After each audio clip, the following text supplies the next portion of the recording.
వాళ్ళు పరిపాలన చేతురా? కొడంగల్కి ఒక్క పైసా దేలే, ఒక్క పరిశ్రమ రాలే. ఇవాళ మనకు అవకాశం వచ్చినప్పుడు మనం చేసుకుందామంటే ఇవాళ అధికారుల మీద దాడులు చేపిస్తారు. ఈ విధానం మంచిదా? మీరు ఒక్కసారి ఆలోచన చేయండి.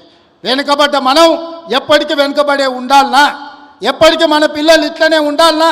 ఎప్పటికీ మన పిల్లలు కోస్గి బస్టాండ్లనో, లేకపోతే కొడంగల్ బస్టాండ్లనో, మద్దూరు బస్టాండ్లనో, దౌలతాబాద్ బస్టాండ్లనో, లేకపోతే గుండుమాల్ చౌరస్తల్లో ఇంకా లుంగీలు కట్టుకొని ఖాళీగానే తిరగాలనా?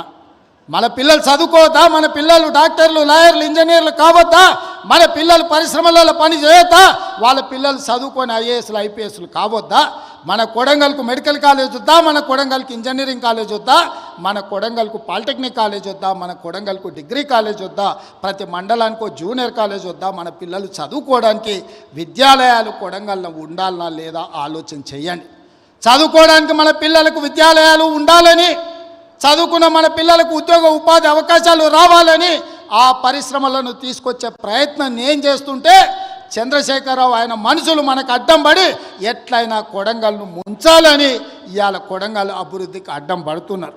మీరందరూ సహకరించండి, మీరందరూ ఆలోచన చేయండి.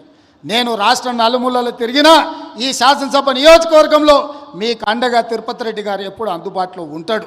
మీకు ఏ కష్టం వచ్చినా, ఏ సందర్భం వచ్చినా, ఏ పదవి ఉన్నా లేకపోయినా మీకోసం ఎప్పటికప్పుడు ఎవరికి ఏ కష్టం వచ్చినా, ఏ ఇంట్లో పెళ్ళున్నా, ఏ ఇంట్లో ఏ ఇబ్బంది ఉన్నా మా సోదరుడు మీకు అండగా నిలబడ్డాడు. ఆయన రామారావు అంటున్నాడు ఏం పదవి ఉందని. నేను అడుగుతున్నా దిక్కుమాలినోని, మీ అన్నదమ్ములలో ఉన్నోళ్ళందరికీ పదవులు తీసుకున్నావు. ఆయన నీ సడ్డకుని కొడుకుకి రాజ్యసభ తీసుకున్నావు, నీ చెల్లెల్ని ఎంపీగా ఓడగొడితే ఎమ్మెల్సీ తీసుకున్నావు, నువ్వు మంత్రి తీసుకున్నావు, నీ మా బావ మంత్రి తీసుకున్నావు, నీ నాయన ముఖ్యమంత్రి తీసుకున్నావు, నీ ఇంటిలి పదవులు తీసుకున్నారు. కానీ మేము ఏ పదవి తీసుకోకుండా ప్రజలకు సేవ చేస్తే దాన్ని కూడా తప్పు అంటున్నారు. పదవులు తీసుకోవడం తప్ప, కుటుంబం దోసుకోవడం తప్ప, ఏ పదవి ఆశించకుండా ప్రజలకు అందుబాటులో ఉండి ప్రజల మేలు కోసం ఒకవేళ నేను రాష్ట్రం మొత్తం నలుమూలలు తిరిగే బాధ్యత నేను తీసుకుంటే నా కుటుంబ సభ్యులు మీకు అండగా నిలబడితే కూడా వాళ్ళ కళ్ళల్లో నిప్పులు పోసుకుంటున్నారు. మీరు ఆలోచన చేయండి. వాళ్ళ ఇంట్లో ఆయన ముఖ్యమంత్రి, అల్లుడు మంత్రి, కొడుకు మంత్రి, బిడ్డ ఓడిపోతే ఎమ్మెల్సీ, సడ్డకుని కొడుకు రాజ్యసభ, వాళ్ళ చుట్టపోళ్ళు అందరూ మంత్రులైన. నేను అట్లా ఎవరు నన్ను తీసుకున్నాను మా కుటుంబంలో? మీరు చెప్పండి. ఏ పదవి లేకుండా నిస్వార్థంగా మీకు పనిచేస్తుంటే కేసీఆర్ కుటుంబం తప్పు పడుతుంది. అట్లెట్లా చేస్తారా మీరు? ఏ పదవి తీసుకోకుండా మేము చూడు ఎన్ని తీసుకున్నామో ఎంత దోసుకున్నామో చూడమంటారు. మీలాంటి పదవులు తీసుకోనికే దోసుకోనికే మేము పోటీ పడం చంద్రశేఖరరావు. మా విధానం అది కాదు. మమ్మల్ని నమ్మిన ప్రజలకు అండగా నిలబడి, వాళ్ళ కష్టం వస్తే కష్టాలలో వాళ్ళ తోడుగా నిలబడి, వాళ్ళ కోసం కొట్లాడి, వాళ్ళ కోసం రక్తం చిందించే నాయకత్వం మాది. మిమ్మల్ని నమ్ముకున్న వాళ్ళని మోసం చేసి దోసుకునే నీతి మీది. మీకు మాకు తేడా ఉంది. మేము మీలాక కాదు. నేను నికార్సుగా నిక్కచ్చిగా చెప్తున్నా, మీలాక పదవులు కొల్లగొట్టడానికి, రాష్ట్రాన్ని దోసుకోవడానికి నా కుటుంబం లేదు. నా కుటుంబం నాకు మీరు ఆశీర్వదించే అవకాశం ఇచ్చినందుకు మీకు అండగా నిలబడాలని సమయం ఇస్తున్నారు. ఇన్నేళ్ళైంది నేను మీకు ఇక్కడికి వచ్చి.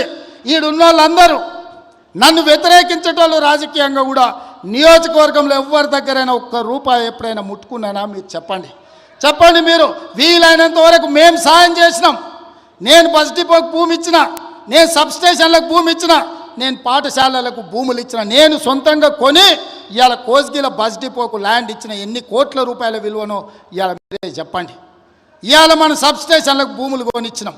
ఏ ఊర్లో గుడి కట్టినా, బడి కట్టినా, ఎవరు పిల్లలు చదువులకు ఫీజులు కావాలన్నా, ఎవరు ఏం కావాలన్నా మా ఇంట్లోకి వెళ్ళి పైసలు ఇచ్చి కొడంగల్ నియోజకవర్గాన్ని ఆదుకున్నాం. పోయిన 5 ఏళ్లలో ఒక ఆయన ఈడ ఉండే ఏం వసూలు చేసిండో మీకు తెలుసు కదా. ఎంతమందిని ముంచిండో మీకు తెలుసు కదా. నేను చెప్పాల్సిన అవసరం ఉందా? ఇవాళ వాళ్ళలాగా మనం దోసుకుంటలేమని వాళ్ళ కడుపులో మంటలేస్తుందట. అందుకే నిన్న మన మనోళ్ళందరూ కడుపు మంటకు మందు పంపించారు, కొంచెం దాగి పండుకోరని.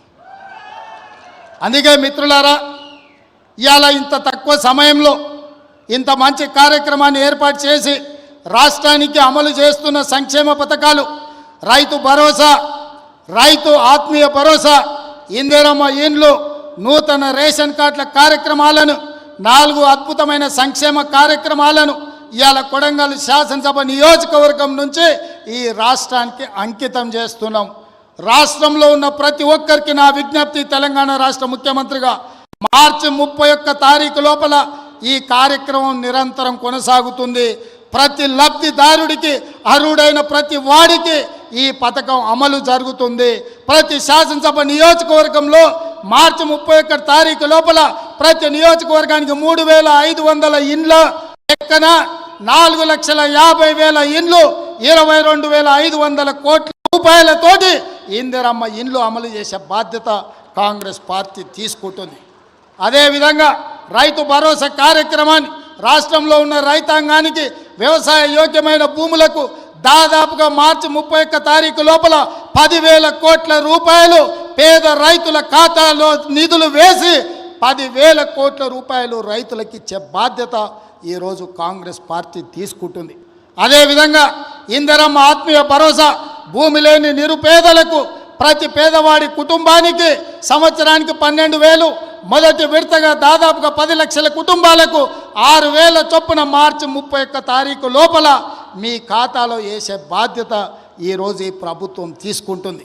దీంతో పాటు రేషన్ కార్డు లేని ప్రతి పేదవాడికి గ్రామంలో ఉన్న ఒకవేళ హైదరాబాద్కు వలసపోయి లేకపోతే పూణేనో బొంబాయో ఎక్కడైనా వలసపోయినా మన ప్రాంతంలో నుంచి చాలామంది లంబాడీ సోదరులు ఇతర ప్రాంతాలకు వలసపోతున్నారు. ఆ వలసపోయిన వాళ్ళు కూడా సొంత ఊరికి వచ్చి మీ రేషన్ కార్డులు తీసుకోండి. మీకందరికీ రేషన్ కార్డులు రాష్ట్రంలో ఉండే అర్హులైన అందరికీ రేషన్ కార్డులు ఇచ్చే బాధ్యత మన ప్రభుత్వం తీసుకుంటుంది. రేషన్ కార్డు ఉన్న ప్రతి వాళ్లకు సన్న బియ్యం ఇచ్చే బాధ్యత మన ప్రభుత్వం తీసుకుంటుంది. కాబట్టి మిత్రులారా, ఈ పథకాలన్నిటిని అమలు చేయాలంటే మీరు అండగా నిలబడండి.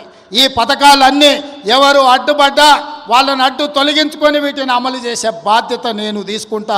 కొడంగల్ శాసనసభ నియోజకవర్గం ఇక్కడ ప్రజలు నాకు అండగా నిలబడి ఆశీర్వదించి నన్ను ప్రోత్సహించినంతకాలం తెలంగాణ రాష్ట్రానికి నాయకత్వాన్ని అందించడమే కాకుండా రాష్ట్రాన్ని అభివృద్ధి పదం వైపు నడిపి మొన్న 4 రోజులు దావోస్కి వెళ్తే 1,78,000 కోట్ల రూపాయలు తెలంగాణ రాష్ట్రానికి పెట్టుబడులు తెచ్చి అన్ని రాష్ట్రాల ముఖ్యమంత్రుల కంటే ముందున నిలబడి తెలంగాణ రాష్ట్రాన్ని అభివృద్ధి పదంలో పెట్టుబడులు తీసుకొచ్చినాం.